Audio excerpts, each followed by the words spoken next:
Good afternoon, NDC. Thank you. Have you had a good few days? I have. It's been a blast. And they have asked me to come along and close out the conference for some of you, those of you who were wise enough to be here, because there's some strong competition in this spot, by talking to you about something that I call the art of code. Now, does anyone recognize the language that this little intro sequence here is written in? Logo. This is, not only is this logo, this is original Amstrad logo from 1985, because the first computer that I ever had was this, the Amstrad 6128. It was rubbish. I mean, it was brilliant, because I'd never had a computer before, but it had, the games that it had were all this kind of green screen, and they weren't much fun compared to the games in the arcades and everything. And you couldn't do very much with it. No modem, no dial-up, no BBS or bulletin boards or internet. But what it did have on it was this Logo programming language. And Logo got me hooked, because using Logo, I could make the computer draw pictures. And that was a big deal in 1985, because I'd never seen, like, I could put things on that screen using Logo that maybe nobody had ever seen on any screen before. And I got hooked on it. And I got this lovely kind of, feedback loop where I liked it because I could make the computer do what I wanted. And every time I did that, I'd get this little thrill and this rush, and I'd go back and I'd have another go. And, throughout my entire career developing software and designing systems, that thrill for me has never gone away. And I hope for you, all of you here as well. You have good days and bad days, but you still get that rush when, all your tests are green, or when you hit monitoring and it's 100%, or something just works, and you're like, I did that, I made that work. And over the last 3 days here at NDC London, we've had some amazing, brilliant people telling us how to solve useful, important problems, how to design scalable services, deployment strategies, information security, the ethics of artificial intelligence and machine learning. I'm not going to talk to you about anything useful, because I am going to talk to you about art. And all art is quite useless, says Oscar Wilde. Now, I don't entirely agree with this quote. I like this quote a lot better. The function of art is to hold a mirror up to nature. And if we want to use art as a tool to explore and understand the world around us, we can hold a mirror up to it. But before we can do that, we need to invent the mirror. And that is where science and technology and engineering come in.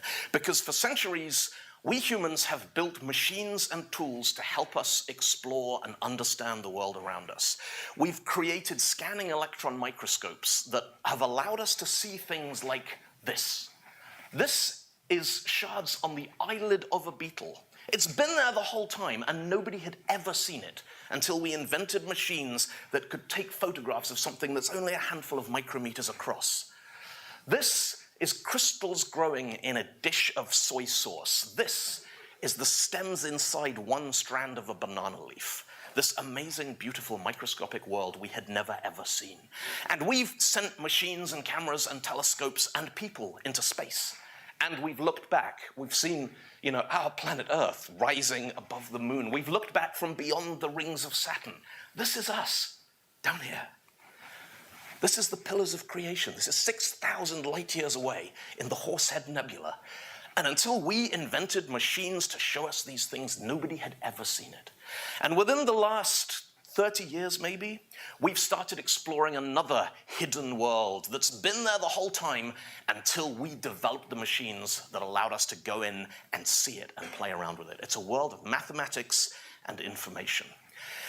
Throughout the 1970s, there was a guy called Martin Gardner who wrote a column for Scientific American magazine about mathematical puzzles and curiosities. And certainly the most influential of his columns he ever published was this one, October 1970, where he described something called Conway's Game of Life, created by an English mathematician called John Conway. Now, as games go, Conway's Game of Life does not look terribly exciting.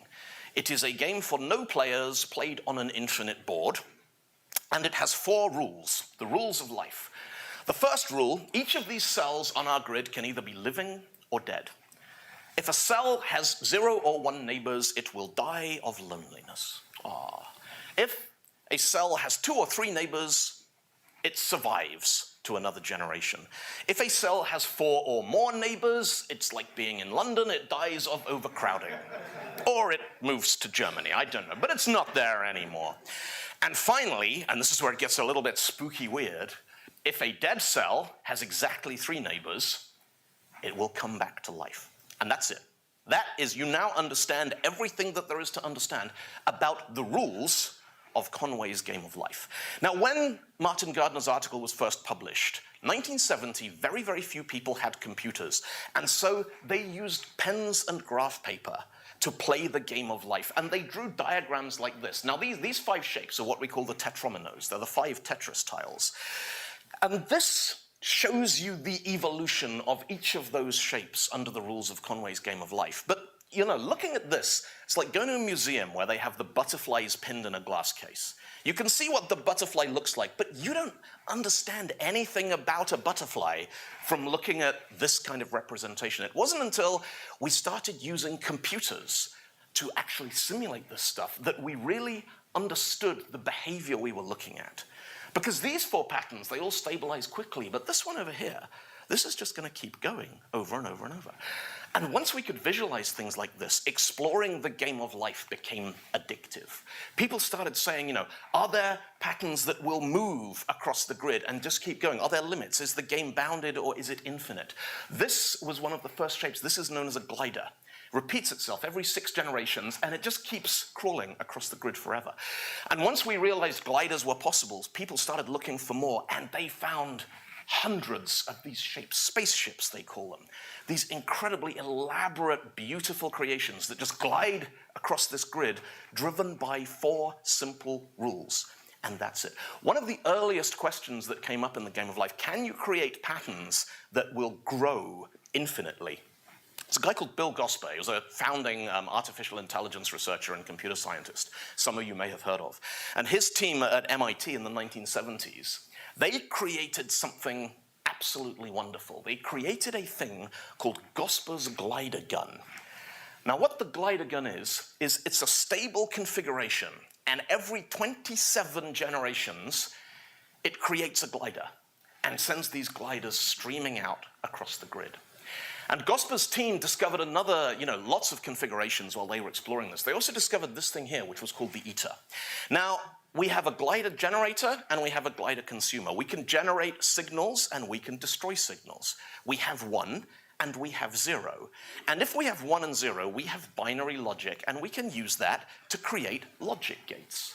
So this thing here is an AND gate built in the Game of Life. These little highlighted cells are our inputs. Now, what we're going to do first of all, we're going to start the circuit running, and then we're going to say, okay, we're going to take that blocker out so that our input A becomes true. There we go. A is now switched on. We have no output signal. We only have 1 input. Let's flip the inputs. What happens if we switch B on? Well, B is on, but we still have no output signal, because this is an AND gate. In order to get an output signal in here, we need to enable A and B. We switch on both of those inputs. We switch on our circuit, and there we go. We have an AND gate. Now, the brilliant thing about this is that if you have logic gates, you can make circuits. And if you can make circuits, you can create computers. And if you can create computers, you can run programs, including this program that you may have heard about a little while ago. It's a thing called John Conway's Game of Life. And it goes a little something like this.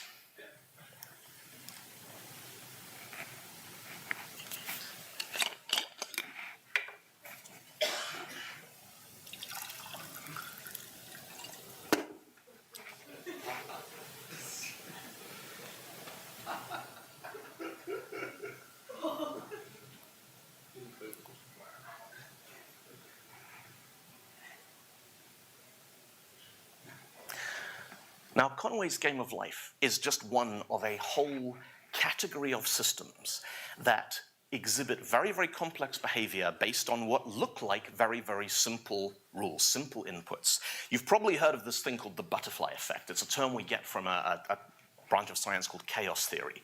The idea that weather prediction is impossible because if a butterfly flaps its wings, that input is going to change the output and you're going to get hurricanes instead of sunshine in Tokyo 2 weeks later or something. And over the last few decades, mathematicians everywhere have started studying systems in a different way. For a long time, maths was only interested in problems you could solve.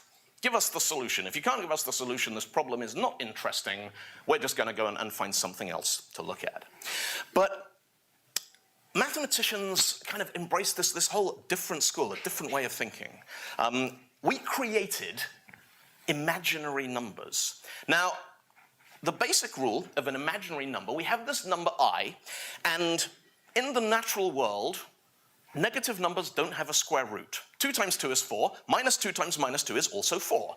So how do you get what times what equals minus 4? Well, nothing, it doesn't exist. And mathematicians go, no problem, we'll just make something up. We'll invent I, it's an imaginary number, and I squared equals minus 1. And this is where the rest of the world goes, you can't do that, and mathematicians go, we can do anything we want. It's imaginary, we don't care. But then once they've developed this and they've come up with a rigorous set of mathematics around it, you can do some really interesting things with it. Now, this thing here, 0.8 plus 1.2i. Hang on a second, give me 1 second. There's a bunch of slides that have gone missed here, and this is not making a huge amount of sense. Yep, no, we're good. One slide is missing. Right. Now this number here, 0.8 plus 1.2i, this is what's called a complex number. A complex number is like a project plan. It has a part that is real, and it has a part that is imaginary, and it is very difficult to predict what is going to happen next once these things get involved. Now, there is a whole study of systems and the behavior of systems that we can talk about. This thing here is called an Argand diagram. And the blue bit is imaginary, the red bit is real. So 0.8 over there and 1.2i plotted up there. And this way we can plot numbers in complex mathematics in this kind of space. And we can do arithmetic with these numbers, just like you used to do in high school. So we take 0.8 plus 1.2i, you just expand the numbers out as you go, and you multiply, and all you need to do is remember that anywhere you have 2 blue numbers multiplied together, the result is going to come out negative. It's going to come out backwards. So this 1.2 times 1.2i, well, you square them, but then you stick a minus on the beginning, and you take negative complex inputs, you get complex numbers out the other end. Now, what's really interesting is when you start studying the behavior of systems that are driven by these. Let's take a really simple function here. We're going to take some real number x, so we're back in ordinary mathematics, and every generation, x is going to go to x plus 1. So 1, 2, 3, 4. And you can already intuitively see, you know how this system's going to behave. You can be confident you understand its behavior all the way up to infinity. Let's try another one. So if we take this example, x equals 2 minus x. It's going to go to there, 0 minus 2, 2 minus 2, 0 minus 2, round and round and round. If we apply the same thing to this complex number, what we're going to do is we're going to keep taking that number and squaring it. First time we square it, it goes to here. We square it again, it goes to here. We square it again, it ends up over here, and then over here, and then it disappears, off to infinity. We're going to move it ever so slightly, and we're going to run the same sequence again, this time 0.6, and it goes to here, and here, and here, and here, but it doesn't escape this time. It goes into this little kind of weird, almost circular orbiting pattern. Now, those 2 points are right next to each other, but they exhibit dramatically different behavior when we iterate them over and over again by squaring them and squaring them and squaring them. And eventually this one disappears. Now, the first really rigorous study of these kinds of systems was done by this guy. It's a Polish mathematician called Benoit Mandelbrot. And Mandelbrot was fascinated by the mathematics of real life. He had this quote, "Clouds are not spheres. Mountains are not cones, coastlines are not circles, a bark is not smooth, nor does lightning travel in a straight line." Now, Mandelbrot had a brilliant job. He taught mathematics at Harvard, and when he got bored, he went to IBM and played on the computers. because this is the 1970s when IBM had computers and nobody else did.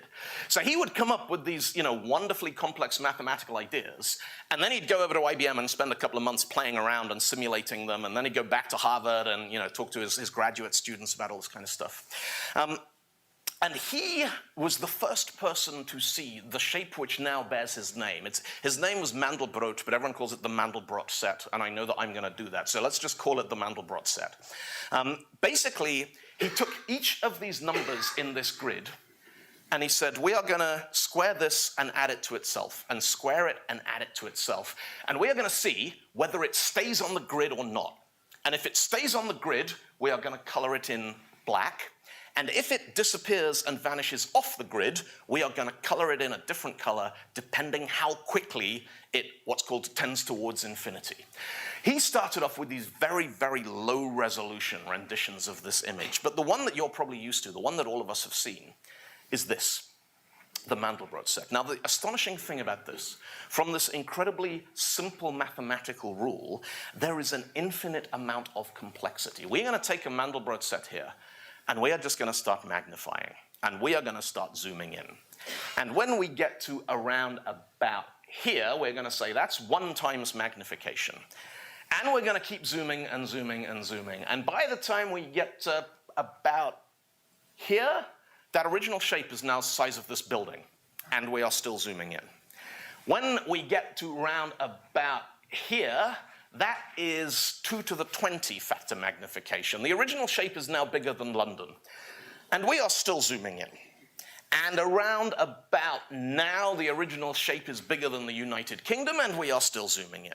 And we are still zooming in. And we can continue zooming into this shape forever. It never repeats. It is what's called self-similar, which means it resembles itself at different scales, but it never repeats exactly. There is an infinite amount of detail buried inside this one shape. And this has been there the whole time. Nobody invented this. We discovered it. Now, the Mandelbrot set, some people have called it the thumbprint of God. Now, I'm not a very spiritual person, but I do play a lot of computer games. And I love that thing in a computer game where you're doing something silly that maybe isn't part of the main campaign, and you find that the game designers left something there to persuade you that you were supposed to be here and you're on the right track. And this thing has been hidden in mathematics since, our universe was created. And no one ever saw it until we humans, we invented computers, which means taking lightning and sticking it in a rock until it learns to think. And we invented advanced mathematics. We invented high-definition color displays and rendering technologies, all this kind of stuff. And this is what we found. Something that was hidden there the whole time, nobody had ever seen until we built the machines and the technology to allow us to visualize it. Now, in this day and age, just putting pictures on a computer screen is not actually that big a deal anymore. This was from Tron, which was a movie Disney made in 1982, first film to have completely computer-generated sequences. Tron did not win the Academy Award for Best Visual Effects. It was disqualified, because using a computer to make a film was cheating, according to the Academy of Motion Picture Arts and Scientists. They changed their minds eventually, and they gave it a lifetime award. But we've got really, really good at using computers to simulate things. Luxo Jr. was the first completely computer-generated film, 1985. Jurassic Park, 1994, the first time we had computer-generated characters on screen with human actors, and it looked convincing, it looked compelling. It became part of the story. A couple of years ago, we had this guy on our cinema screens. Don't know who this is? Because there's one bunch of people who say, that's Peter Cushing, and he's my grandfather, and he's dead, and you shouldn't have done that. And there's another bunch of people going, that's Grand Moff Tarkin, copyright Lucasfilm Entertainment, 1978, we own him. And, who is it? Is it the actor or the fictional character? It's triggered this really interesting ethical and legal debate. But the point is, I saw a review of The Last Jedi, the last Star Wars film, which says, we've now got living actors playing dead characters and dead actors playing living characters. It's come full circle, thanks to computer technology. And we're at the point where we can do anything. You could turn to your computer and go, you know what, I'm bored. What would it have been like if they'd made Friends with Nicolas Cage playing all the parts? And we can just do that now.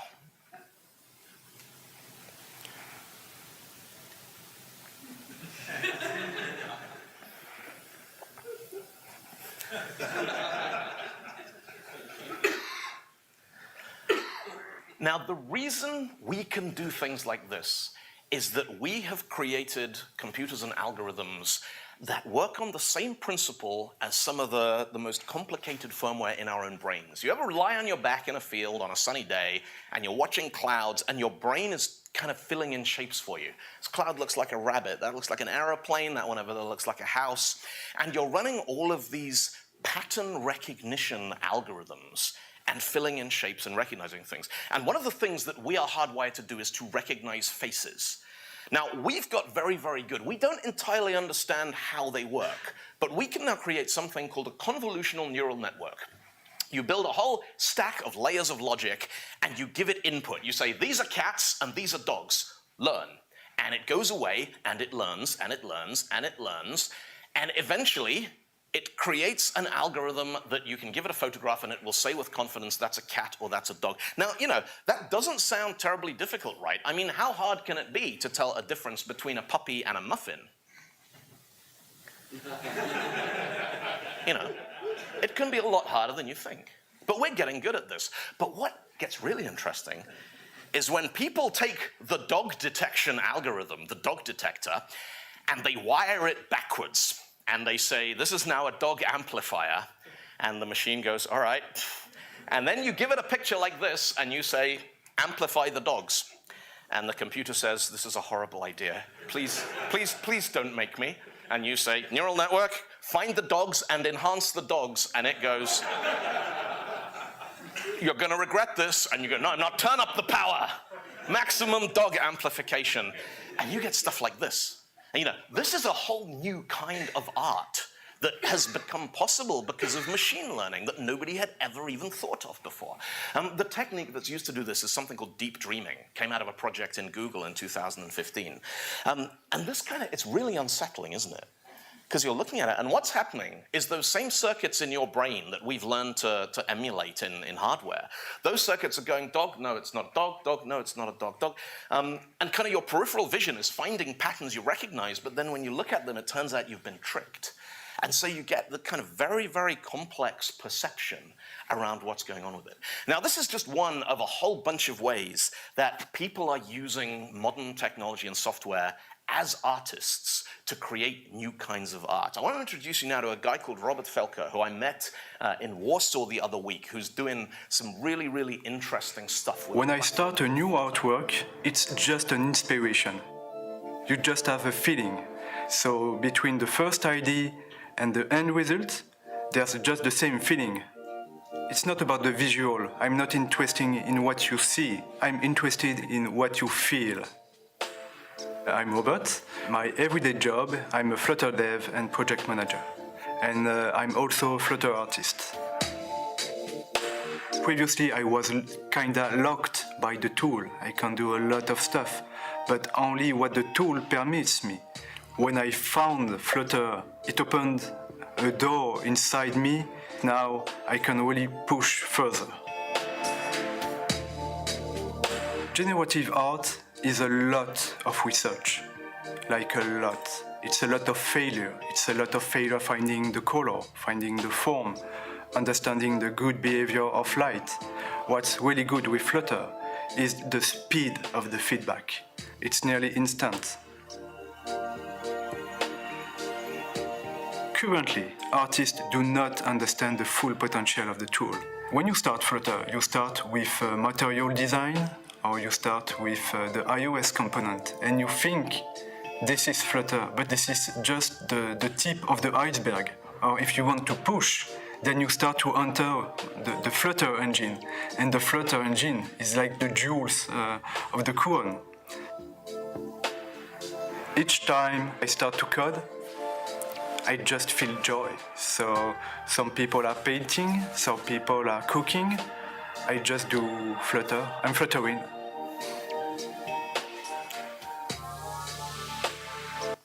And this is an example of one of Robert's works. This is a photograph he took in Tokyo at night that he then used machine learning to do a depth perception analysis to identify from the photograph the depths of all the elements in this, and then use software and tools to creatively rebuild the photograph working in layers. And I think this is quite beautiful. It's kind of hypnotic, and every time you watch it loop through, it reveals something new. And this is just one of hundreds of ways that artists are using code to create new kinds of artworks we've never seen before.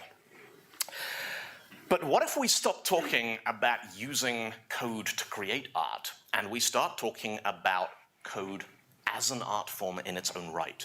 Now, this very famous book, one of the great textbooks or sets of textbooks in computing science, Donald Knuth's The Art of Computer Programming. And we can debate for a long time, is programming an art? Is it science? Is it engineering? Is it typing? Is it, Now, but I'm sure many of you have reviewed code that came from somewhere. Maybe somebody on your team was tired or out of their depth with the tool. Maybe you were just having a bad day and you looked back at it a few days later and you're like, I don't know what this is. It's not engineering. It's not art. I don't think it's terribly creative. I wouldn't dignify it by calling it hacking. I have no idea what this is. But fortunately, there is now a safe space for this kind of code and these kinds of programs. And it is the International Obfuscated C Code Contest. The goals are to write the most obscure C program, to show the importance of programming style in an ironic way, to stress compilers with unusual code, to illustrate some of the subtleties of the C language, and to provide a safe forum for poor C code. I'd just like to share some examples with you. So this was a guy called, I think Jonathan Mills contributed this. This is the entire source code for this program. Are there any C programmers here in the room today? You want to tell me what this does? And it's just code, right? There's only one screen of it. How hard can it be? Let's just run it and find out, because, why not? We'll just run the makefile, and then we'll run it. And there it is. It's Flappy Bird, running in a terminal. Here's another one. Anyone? Let me zoom out, give you a little bit of context. So this code actually generates and draws the Mandelbrot set in a text window. And it does it in a relatively kind of compact code base that's shaped like the thing it draws, which I think is rather neat. Now, brevity is one of the objectives of obfuscated code. You want to do something really surprising with a very, very small amount of code. This is the entire source code for a program by a guy called Oscar Toledo G. If you copy and paste this into your web browser, it plays chess. It doesn't draw a chessboard, it plays chess. It is a chess algorithm implemented in just under a kilobyte, including JavaScript, HTML, graphics, behavior, logic engines, all the rules of chess, and an engine that is actually better at chess than me. This thing beat me in games in that much JavaScript. Now, there are some astonishing examples of programs that do wonderful things with very, very small amounts of code, but none of them is quite as good as this one. This was submitted to the International Obfuscated Contest by Simon Rasinkiewicz in 2005. And it was accompanied with documentation saying, if you compile this using this compiler, it will print its own source code. There's nothing here. This is an empty file.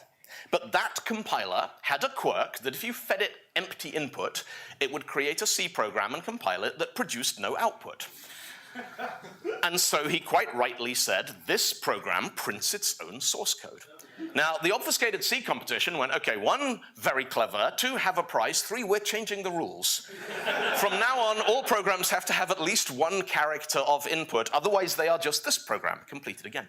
But this idea of a program that prints its own source code is something called a quine. The word comes from this book, which some of you may have read, which is a kind of fascinating riff on mathematics and recursion and fractals and poetry and music and stuff. And it turns out that writing a program that prints its own source code is actually surprisingly hard. Now, you're not allowed to just read it from disk and print it. That would be cheating. You have to generate the source from within itself. So let's write one. I'm going to write a quine for you now using C#. So we need a class program with a static void main method. And then we obviously need to write line the class program and close the bracket. And we need to write line the static void main. And now we need to write line the right line with the, and then we need to write line the right line with the, and you very quickly get tangled up in, oh, this is just going to be strings all the way down. But every language out there has quirks, loopholes, that we can exploit to make it do things that it wasn't supposed to do. Now, in C#, there is a feature called string templating. So we can define a string that looks like this, and we can put placeholders in it. These little things here say when you see an argument, put that in the string at this point, and then we are going to feed this string back into itself as a placeholder variable, so that when it gets to that bit, it prints itself. And it doesn't go into an infinite loop. What it does is it prints itself. It prints its own source code. And different languages have different loopholes you can exploit to make quines. JavaScript quines are very easy because every function in JavaScript has a toString that prints it. So this JavaScript function prints itself. In JavaScript and ECMAScript 6, this is a quine. And I didn't believe this because that doesn't look like anything. So I ran it in a console.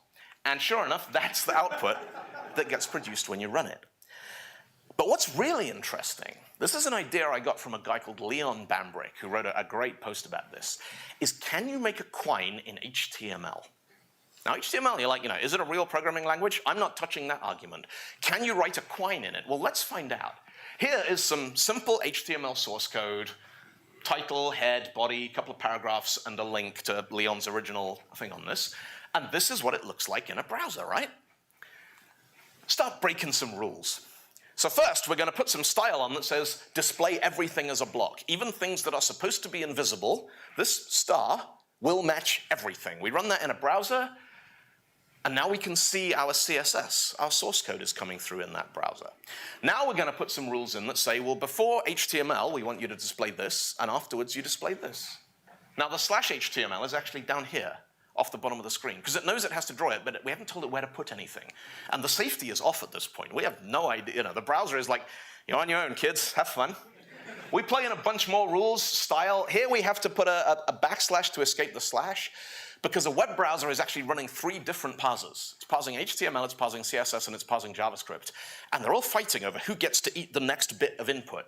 And at this point, if we put /style, our CSS parser is going to go, yep, I'm done, and the HTML is going to choke on the rest of this chunk here. So we have to escape it.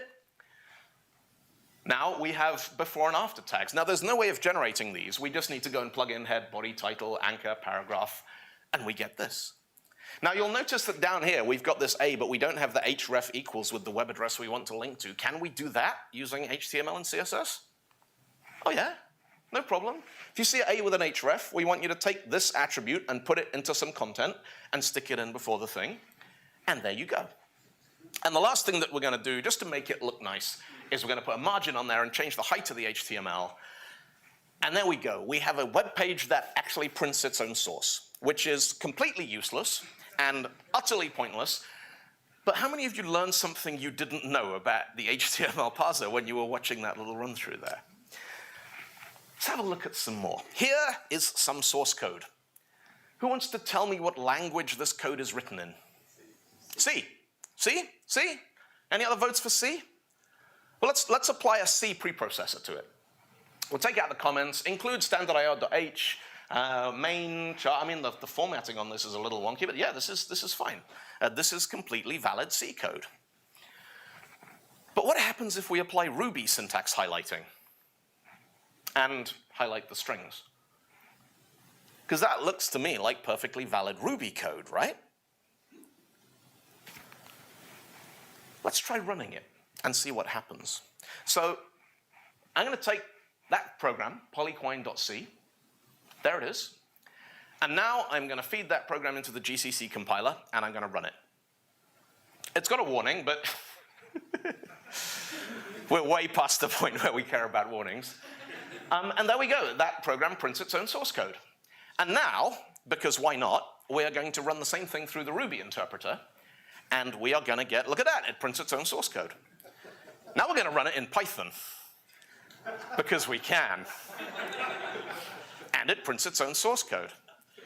And now, hey, in for a penny, let's run it in Perl and see what we get. And it prints its own source code again.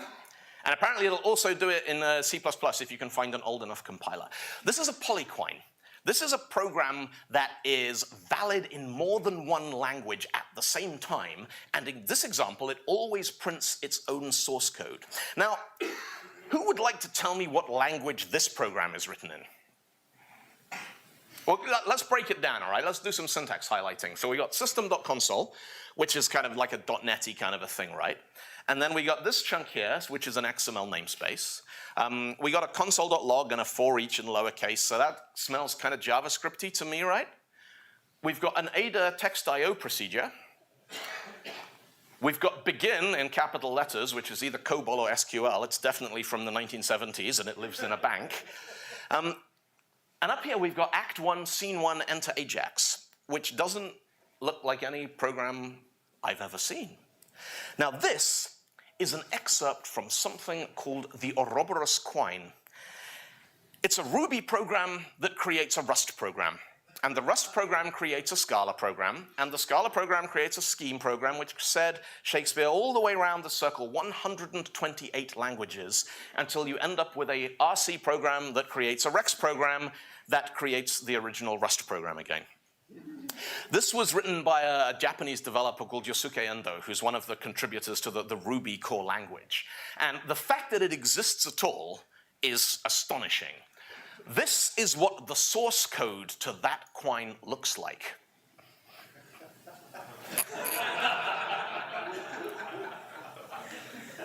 Which is also incredible. And if you zoom in on the end of the source code, you'll notice that the last 4 lines all just say buffer for future bug fixes, because they don't want to mess up the shape of the source, you know. Now this is the most astonishing thing about this. All 128 of those languages can be installed on Ubuntu Linux by going apt-get Rex, apt-get Shakespeare, apt-get TC. So there is a GitHub Actions continuous build pipeline for this thing, that whenever changes to it are committed, it runs them through all 128 languages and tells you whether it succeeded or not, which I just think is fantastic. And, you know, weird, but I love the fact that we can do that. But let's backtrack a little bit. In that chunk of code we looked at, there was some C and there was some JavaScript, but there's also Act 1, Scene 1, Enter Ajax. Now that is an excerpt of a program written in the Shakespeare programming languages, one of a family of what are called the esoteric languages, ESOLangs. And Shakespeare is designed to let you write computer programs that are also Shakespeare plays. This is Hello World in Shakespeare, the infamous Hello World program. Now, all variables in Shakespeare have to be declared as the characters in the play. So we have Romeo and we have Hamlet. Act 1, Scene 1, that's a namespace and a block. Enter Hamlet and Romeo, this is variable scope we are dealing with right now. And then the way variables work in Hamlet is when they say nice things, they increment, and when they say insulting things, they decrement. So at this point, Hamlet is talking to Romeo, and Hamlet says, "You lying, stupid, fatherless, big, smelly, half-witted coward. You are as stupid as the difference between a handsome, rich, brave hero and thyself. Speak your mind." That puts the letter H into Romeo and then outputs it, because H is the first character in Hello World. The next chunk here will print E, and so on. Hello World in Shakespeare is about 3 pages of fairly florid prose, which is fine because it's Shakespeare and that's what it's supposed to look like. How about this one? Can anyone tell me what programming language this is written in? This is Whitespace. Let's have a look at that with syntax highlighting applied. Whitespace is a programming language that only cares about spaces and tabs. It ignores everything else. It's brilliant if you want to hide programs inside other programs. Mix up your tabs and spaces, and you can put Whitespace alongside anything else. This is Hello World in Whitespace. Let's take a look at the Hello World Souffle. Now, this is a programming language called Chef, and Chef is designed for writing programs that are also recipes. Now, 72 grams of haricot beans, 101 eggs, 108 grams of lard, 111 cups of oil, 33 potatoes. It's a valid program, but would you like to eat this souffle? And so a guy called Mike Worth, looked at the Chef programming language and went, challenge accepted. I'm going to write a Hello World program that's actually a sensible recipe you can make in your kitchen. And he came up with the Hello World cake with chocolate sauce. Now, I think this is brilliant. If you compile this on a computer, it says hello world. If you compile it in a kitchen, you get an edible cake with a kind of chocolate sauce ganache that you can pour over the top of it. But the thing I think about this that's beautiful is that if you didn't know about Chef, you'd think this was just a recipe. It fits so well into two different domains of human creativity that from one, you'd have no idea that it also worked in the other one. I'm going to show you how to square a number in a programming language called Pete. That is how to square a number in Pete. Pete is named after the Dutch artist Piet Mondrian, and Pete is a graphical language where the instruction set is dictated by what happens when you cross from one color into another. Every Pete program starts with an instruction pointer in the top left, traveling towards the right, traveling due east. So what's actually happening here is when we cross from light blue to dark green, that says input a number, prompt the user and put that on the top of the stack. When we get to black, turn the instruction pointer through 90 degrees. When we cross from green into red, that means whatever's on the top of the stack, duplicate it. When we cross from red to yellow, multiply. Top two numbers off the stack, multiply them, put the product back on the stack. When we cross from yellow into red, that is output. Whatever's currently on the top of the stack, emit that to standard out. When we cross white, that is a no operation. We reach the end of the grid, we turn right again. And then we follow this blue instruction set until we end up with black on all sides, which means you have reached the end of the program. Please halt. So that's a completely Turing-complete language whose instruction set consists of areas of light and shade and the transition between colors. This is Hello World in Pete. One of many, many examples. But you could hang this on the wall in your house and somebody could come in and take a look at it. They'd have no idea they were looking at Hello World. They'd just think you like kind of slightly weird 16-bit art, you know, the Windows 3.1 school of expressionism. Now, we've talked so far about this whole idea of, you know, we've talked about using code to create art. We've talked about code that is art. And over the course of NDC, you've probably seen a couple of speakers here doing live demos, which are, you know, the tightrope, the high wire act, the death-defying circus thrill of the technology industry. Because someone is coding something on a laptop live, and it might work, and it might not work. And there's always this element of kind of risk, and then it works, and everyone's like, yay, and you get a big round of applause. But generally, as an industry, we don't like that. You know, we like consistency. We like reproducibility. We like automation.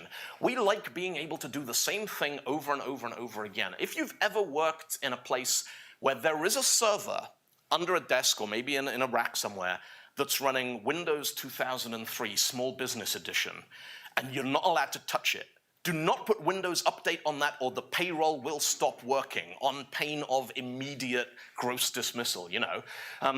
And we have a name for these kinds of boxes that everyone is frightened to touch. We call them snowflakes. Snowflake servers, snowflake processes. It's completely unique. But if you go out in the snow and you pluck a snowflake out of a blizzard and you watch it melt on your hand, you have just been part of a performance that will never, ever be repeated anywhere. Your participation in that has created a unique human experience that nobody else will ever understand or be part of. And maybe we can do the same kind of thing using code. This guy here is Sam Aaron. And Sam is the creator of a programming language called Sonic Pi. Was anyone in the last talk in this room yesterday where Lara did her talk about programming with music? And she was showing us how to write computer programs whose output is not text or graphics, it's music and tones and sounds and melodies, and she ended up by, you know, doing this wonderful kind of layering thing. Because Sonic Pi is a live coding music synthesizer. I want to give you a very quick demo of how Sonic Pi works, which I'm not going to live code for you because I don't want this to get too meta. Now, when you start Sonic Pi, it gives you a prompt and you say, play this note, and it plays that note. Now, Sonic Pi runs all your instructions in parallel unless you tell it not to. Imagine if JavaScript did that. If you want things to happen one after another, you have to put sleep instructions in and say, we want to introduce some kind of delay to this as it goes along. And where it gets really interesting is we can go in and we can start putting loops around our notes and our musical patterns. So we got 16 times do that, and we've got the world's least exciting bass line going on there. So let's crank up the tempo a little bit. We're going to say use beats per minute 244. All right, we're getting somewhere. And we're going to change it because the sine wave is not a terribly exciting noise. We're going to use a built-in synthesizer here called Texors.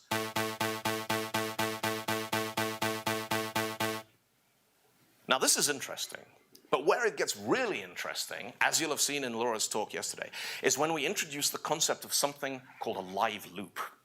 Now, live loops allow you to run multiple components of your program simultaneously at the same time. So I'm going to put a live loop there around that bass line, and then I am going to drop another loop in over the top of it, and I'm going to say this loop is called cymbals. We want to synchronize it with the main loop so that they play in time. And we're going to put a cymbal track on that. And then I'm going to jump over to another buffer where I prepared something for you earlier. I'm going to paste this into the program. Now you notice I haven't restarted anything. This is all happening seamlessly in real time. So now we've got this pulsing bass line, and we've got this drum track behind it. And I'm going to put a counter in here. I'm going to put a number called I that increments every time we play a note. And I'm going to say if I is divisible by 3, play a different note. And now I'm going to say, well, how about if I is divisible by 5, play a different note.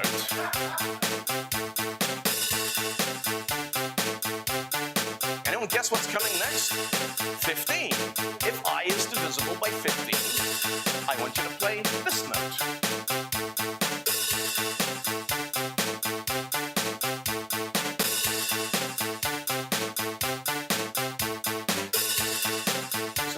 That's FizzBuzz with the output as a musical riff, as a melody, the FizzBuzz riff.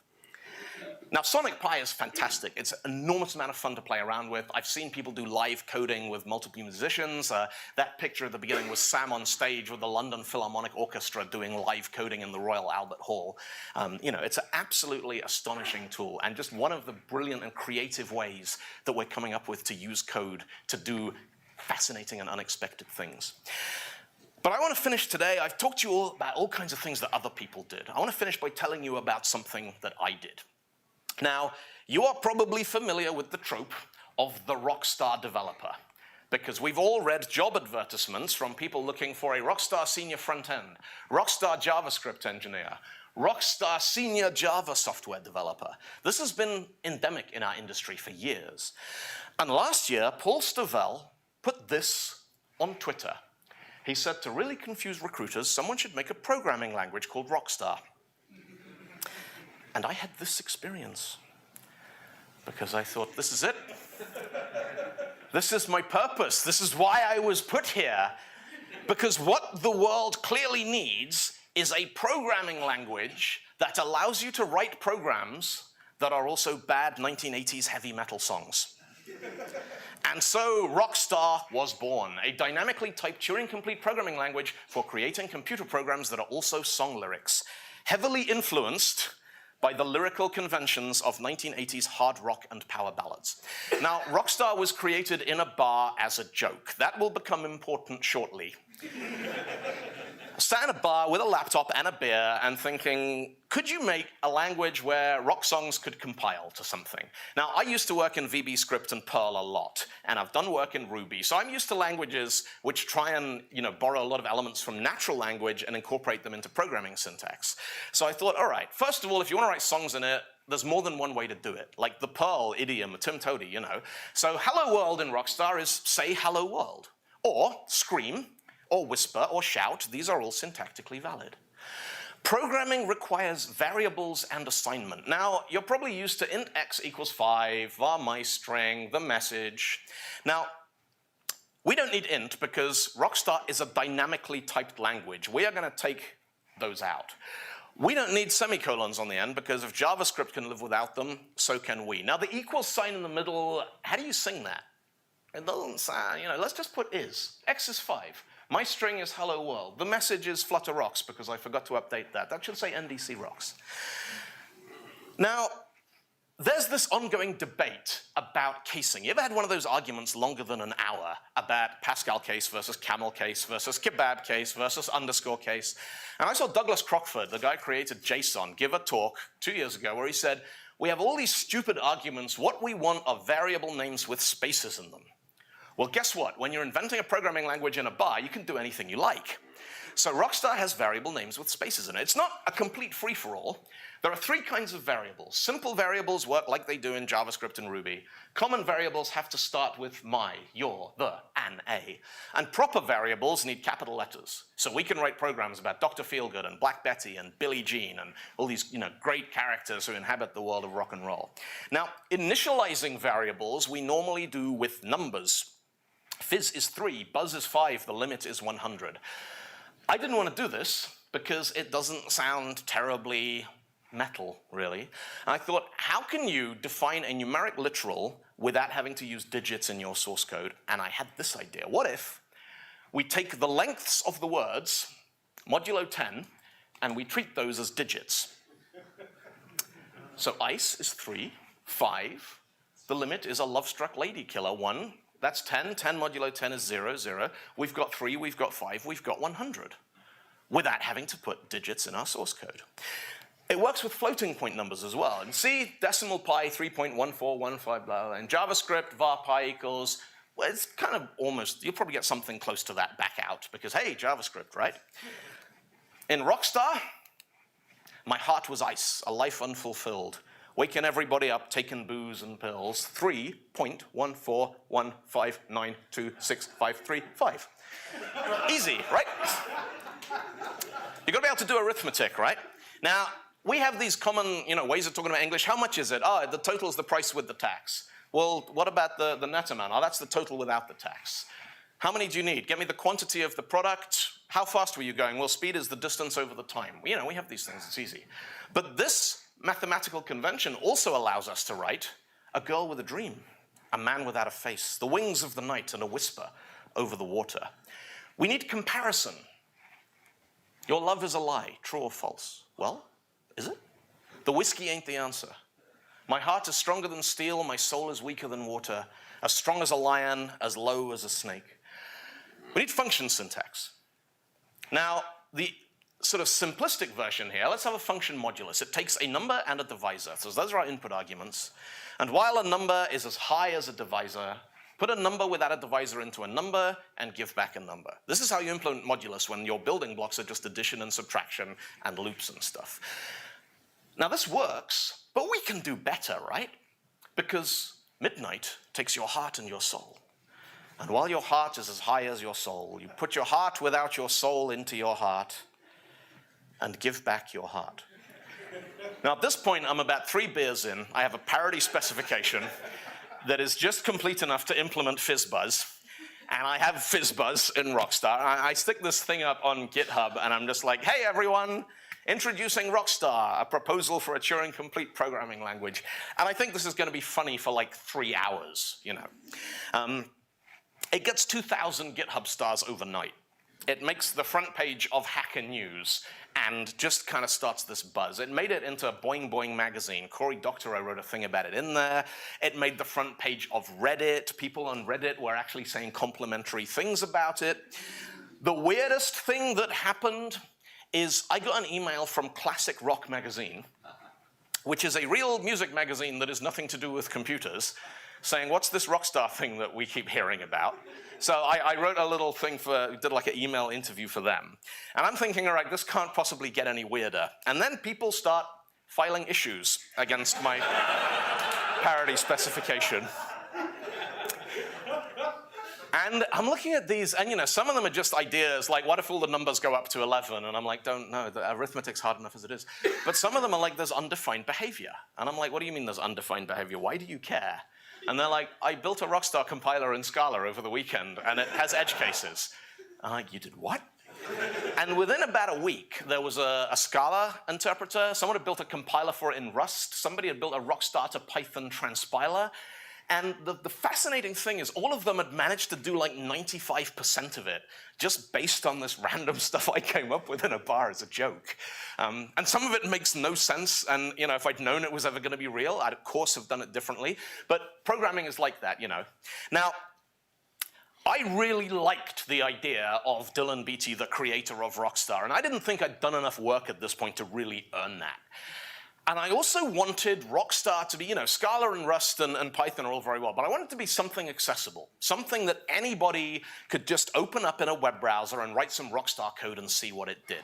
And so this time last year, I basically spent about 5 weekends reteaching myself how to build compilers and parsers and meta-circular evaluators and stuff. And I built a Rockstar interpreter in JavaScript, which is definitely the stupidest, dumbest thing I've ever done.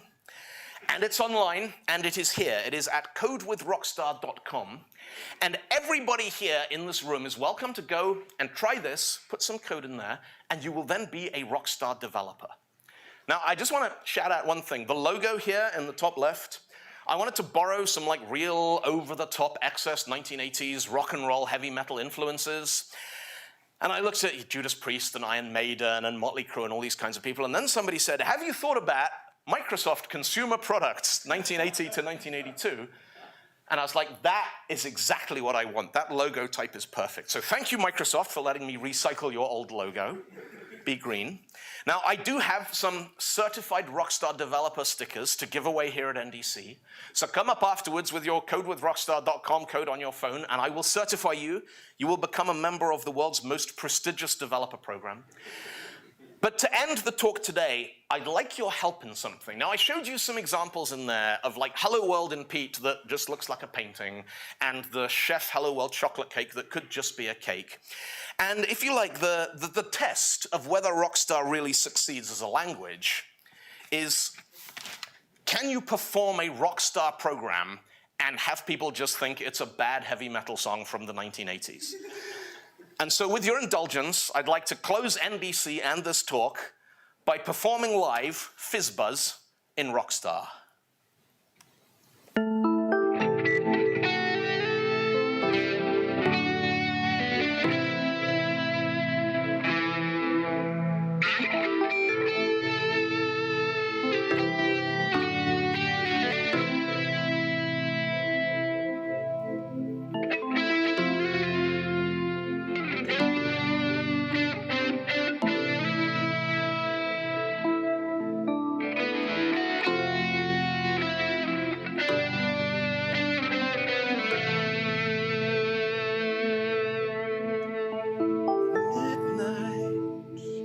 Takes your heart and your soul,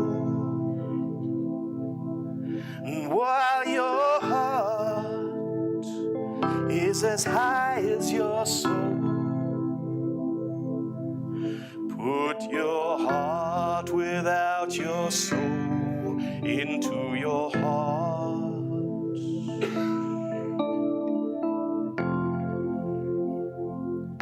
Give back your heart. You remember the FizzBuzz riff?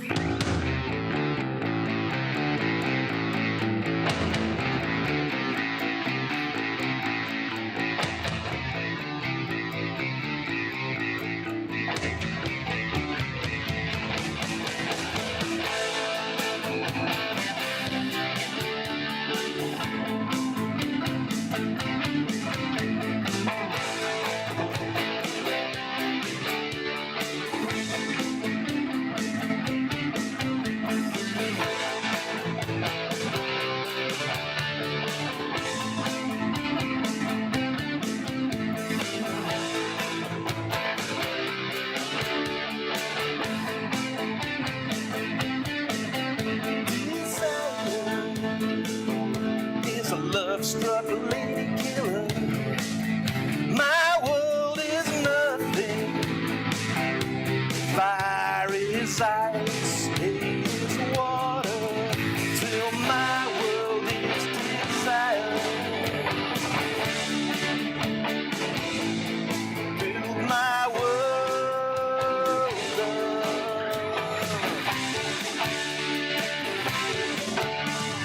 Midnight taking my world, fire is nothing. And midnight taking my world, hate is nothing. Shout FizzBuzz, take it to the top.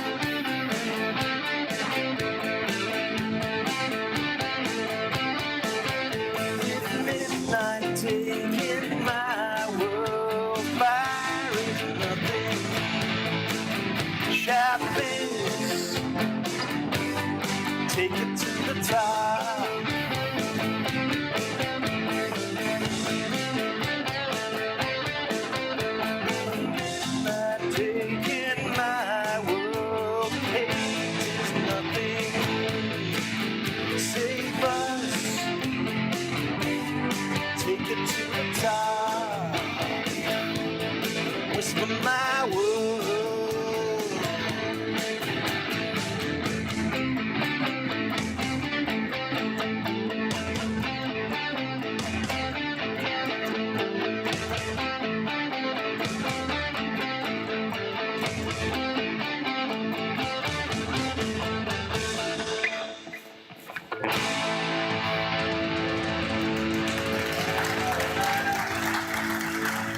Thank you very much, NDC.